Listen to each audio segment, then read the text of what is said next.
Hey guys, tonight we travel to the still, echoing hush of a funeral parlor, where the air smells faintly of lilies and old cologne, and every seat creaks like it's trying to interrupt your grief. You're wrapped in black, not because it's tradition, but because it makes you feel invisible. You sit through your husband's funeral in a fog, blinking too slowly, holding tissues that stay dry because you cried all your tears before the casket even closed. Your son stands at the edge of the room, arms folded, jaw tight. He nods politely at mourners, avoids your gaze, and doesn't hold your hand when the priest says, "Let us pray." You think, maybe he's grieving in his own way, but something about his silence crackles. Not like sorrow, more like static. There's a coldness, and you feel it. Not in his eyes, but in the way he never touches your shoulder. Historians still argue whether Victorian mourning customs, like sewing hair into brooches, were born of sentiment or obsession. One thing's for sure, grief can make people strange. Take ancient Rome, where mourners hired professional wailers to cry loud enough to honor the dead, or embarrass them into staying dead. You chuckle at that thought, then feel guilty. Outside, cars drive past in neat, indifferent lines. The urn is sealed. The ashes, what's left of 42 years together, sit like a paperweight on your lap. So before you get comfortable, take a moment to like the video and subscribe, but only if you genuinely enjoy what I do here. Let me know your city and what time it is where you're watching, especially if it's after midnight.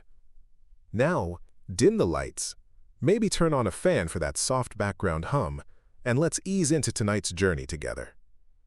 Olin. Your son opens the car door. He says, "Come on, I'll drive you home." You nod, because where else would you go? The car ride begins in silence. Just the faint thrum of tires on asphalt and the occasional rattle from your son's keychain dangling like a nervous tell. You glance at him, but he keeps his eyes on the road, jaw clenched like he's chewing something bitter. The silence feels too practiced, like he's rehearsed this moment. You want to ask where you're going, but you already know. Home, or so you think. You notice he's taken the back roads. Not the highway. Not the familiar turns past the grocery store where you used to buy frozen peas and boxed wine. This is the long, winding way, past old barns and stretches of nothing but whispering trees. You open your mouth to say something, but he beats you to it. "We need to talk," he mutters. Historians still argue whether Spartan mothers really told their sons to return with their shield or on it. That phrase, that blend of pride and brutality, has become shorthand for impossible expectations. You wonder what impossible thing you did to your son. In ancient Japan, the concept of oyako koko, filial piety, meant children cared for aging parents with honor. Now, you feel like a fragile package no one wants to sign for. "You can't live alone anymore," he says flatly, eyes never leaving the road. "I've been thinking about this for a while." You blink. "But I'm not alone. I have friends." "The garden club." "My? Not enough," he cuts in. There's no discussion, no kindness folded into the corners of his voice, just the hum of inevitability. The kind that makes your skin feel 2 sizes too tight. You sit back, heart tapping at your ribs like Morse code. This is not a ride home. The trees thicken around the road, casting long, skeletal shadows across the windshield. You try not to fidget, but your fingers start tracing small, invisible circles on your lap. You notice the mile markers, how they've stopped showing up. No houses, no street lamps. Just the kind of road where you half expect to see an old hitchhiker with a suitcase full of bad ideas. You clear your throat. "Where exactly are we going?" He exhales hard through his nose. "It's just a spot I know. Somewhere quiet. We need to talk properly." Properly. That word again. As if the last month of funeral arrangements, the tears on your blouse, the casserole-laden visits hadn't counted. As if grief needed a more official setting. You remember how the ancient Romans would mourn for 9 days after a death. Novem Dialis, and then perform a sacrifice to appease the spirits. You wonder if you're being sacrificed now. Quietly, politely. Your son finally pulls over on a dirt shoulder, the tires crunching like bones under gravel. There's no signage, no cell phone reception. Your screen just spins and spins. He opens his door, steps out, and gestures for you to follow. It's not a request. You obey. The air smells like pine sap and damp leaves. Somewhere distant, a hawk screams. Maybe it's just your imagination, but it sounds like a warning. Fun fact: in medieval times, older women were sometimes accused of witchcraft simply for living alone. Independent aging wasn't empowerment. It was suspicion. You think of that now, how loneliness can be misread as danger.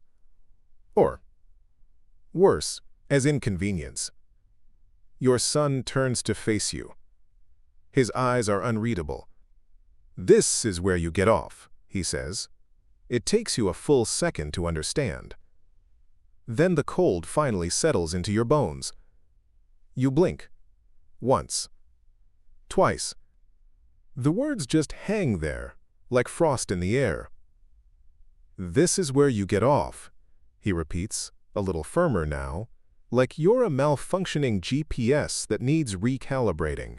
You manage to stammer, "What do you mean?" even though you already know. He shrugs, casually, like he's asking you to switch sides on the couch. "I can't take care of you, Mom. You'll be fine out here for a while. Someone will come by eventually." Ah, yes, someone. The eternal fix-it ghost. That imaginary helper history books are suspiciously full of the bystanders who never intervene, the relatives who must have known, the footnotes that fade to silence. You glance around. Trees. More trees. A patch of moss that's probably older than your marriage. In the 17th century, English poor laws allowed parishes to abandon their elderly if they became too expensive to care for, dumping them outside town boundaries with nothing but a hope in a blanket. Historians still argue whether that cruelty was systemic failure or just human apathy in a powdered wig. "Is this a joke?" you ask, half laughing now. This better be a joke. But the door slams. He walks around to the trunk, pulls out your overnight bag, the one you packed for the funeral weekend. He sets it gently on the ground, careful not to let it fall. How polite. "I left some water and snacks inside," he says, avoiding your gaze. "And your pills. I'm not a monster." The trunk shuts. Then silence. Just the sound of his car door clicking shut. Engine humming to life. And then, gravel kicked up like confetti at a backward celebration. As he drives away, you don't even wave. You're too busy trying to breathe. You sit there, stunned, as the dust settles on your shoes and in your throat. The road ahead is empty. The road behind? Gone, swallowed by curves and trees and your son's receding taillights. You'd cry, if your tear ducts weren't too confused to function. The funeral was only yesterday. You can still smell the chrysanthemums from the service clinging to your blouse. Your husband, your partner of 40 years, lowered into the ground while your son gave a passable eulogy. "She'll be okay," he'd told the others. "We'll take good care of her." Historians still argue whether funerals are more about honoring the dead or comforting the living. You're starting to believe it's mostly for show, especially when the mourners wear polished shoes but carry hollow hearts. You gather your bag and scan the forest around you. It's not sinister yet, just still, silent, like a museum after hours. You stand, bones crackling a protest song older than most civilizations. The Roman Empire, you remember vaguely, had roadside way stations for travelers, primitive motels, with guards and stews bubbling over fire. You, by contrast, have a crumbling shoulder of asphalt, half a granola bar, and an old Nokia phone with 4% battery. You press redial. It rings once, then goes straight to voicemail. He declined it. Of course he did. You fumble in your purse for your charger, forgetting there's no car, no outlet, no civilization here. It's like being trapped in a Renaissance painting, lush, green, and completely indifferent to your existence. But something in you, maybe the same stubborn flicker that once carried you through childbirth and PTA meetings, whispers, "Get moving." You hoist the bag onto your shoulder and start walking toward nowhere. The gravel crunches beneath your flats, one careful step at a time. Because someone has to write the next chapter. The trees seem to lean closer as you walk. like curious onlookers whispering among themselves. You clutch your cardigan tighter. Though the breeze is warm, something about being surrounded by wilderness on all sides makes the skin on your arms prickle. The gravel underfoot gives way to cracked pavement, then back to dirt, in a rhythm that feels oddly like breathing. You think of your husband again, how he used to joke about surviving the end of the world by heading to the woods with a backpack and a cast-iron skillet. "Forget bunkers," he'd said once, during a particularly weird History Channel binge. "The early Mongols didn't need a microwave to conquer half the world." You'd laughed. He'd meant it. Historians still argue whether the Mongol Empire was built more on brutality or strategy. You're beginning to suspect that survival, in any era, is mostly just a question of stubbornness and a decent pair of shoes. The forest path winds on. The birds above shift into silence. That's when you notice something ahead. A mailbox, standing crooked like it gave up on being straight decades ago. And behind it, a tiny cottage. Not quaint enough to be in a fairy tale, but not menacing either. Just there.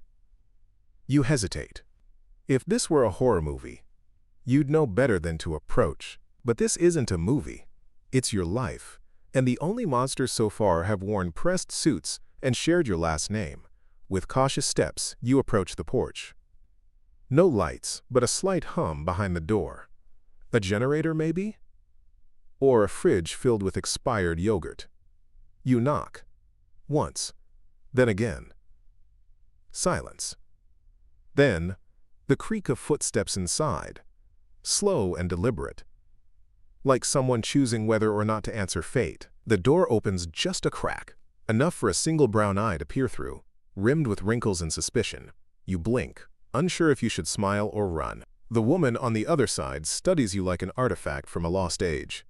"Well," she says, voice gravelly with time and tobacco, "you look like hell." You almost laugh. Almost. Instead, you say, "My son left me in the woods. Thought I'd be dead by now." That earns you a snort. She swings the door open.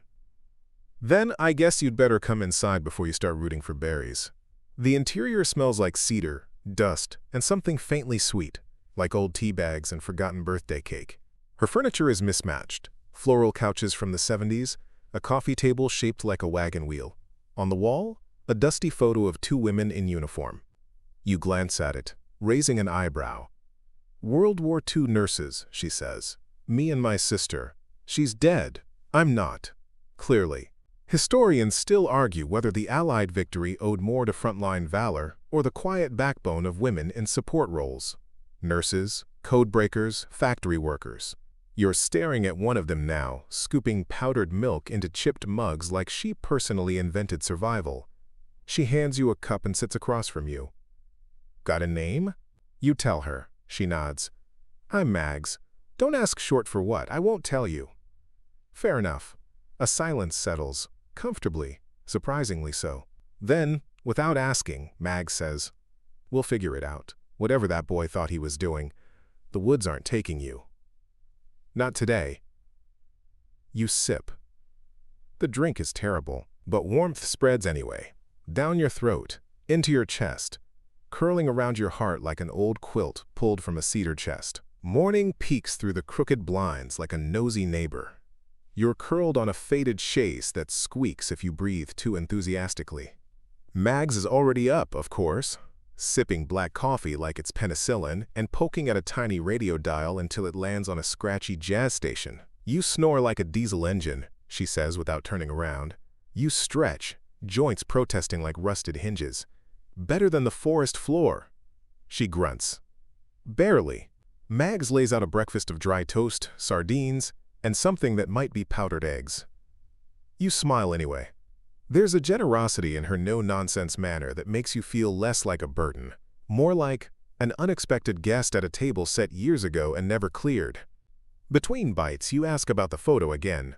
Her sister June worked in a field hospital during the Battle of the Bulge. "That winter, 44, Mags says, we damn near froze. But we had a heater made from a busted plane engine and some Soviet vodka. Don't ask which burned better." Historians still argue whether the Ardennes offensive was Germany's last gasp or a legitimate shot at turning the tide. Mags shrugs. All I know is June pulled a grenade out of a man's leg with her bare hands and didn't blink. Made me look like a damsel. After breakfast, she hands you a pad and a pen. Write it all down, she says. Everything. Start from the funeral. You hesitate. The idea of reliving that day feels like pressing on a bruise. You'll need it, she adds, when it comes time to tell the truth. Tell who? She grins. Everyone. Outside, the trees sway like they've been listening in. The woods may have nearly claimed you, but here, among relics and whispers, a different kind of survival begins. You stare at the blank pad like it's a fresh grave. The pen is heavier than it should be. Somehow it knows the weight of the words you're about to unleash.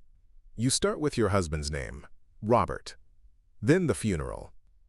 The way the organ whined through the chapel like a wounded animal, and how the lilies wilted under the weight of everyone's pity.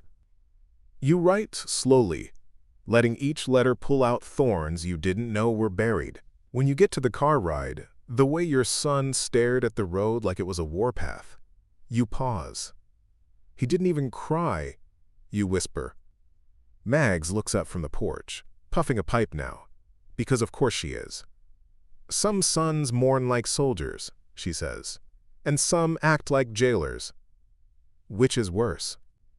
Historians still argue whether Spartan boys were trained for love or for cruelty. I'd say your boy leans Spartan. You keep writing. You sketch the road, the pine-scratched lane where he pulled over. The way he said it like he was reading a GPS instruction. This is where you get off.